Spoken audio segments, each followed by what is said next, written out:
Hello guys, आप लोग देख रहा है मानस बोडोलैंड टू भूटान पानबंग तक। ये है पहाड़ का झरना है। इधर पानी निकल रहा है और इस पानी को हम पी रहा है।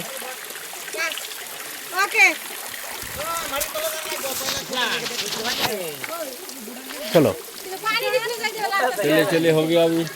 चलो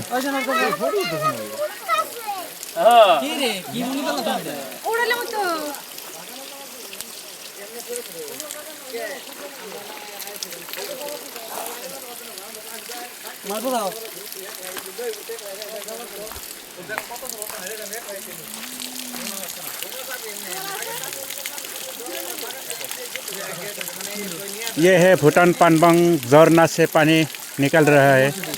फ्रेश वाटर है, देखिए आप लोग guys. Thank you guys, thank you.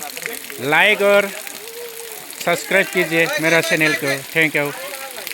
अब हम पूरा पानबंग टाउन तक जा रहा है। Thank you guys, thank you.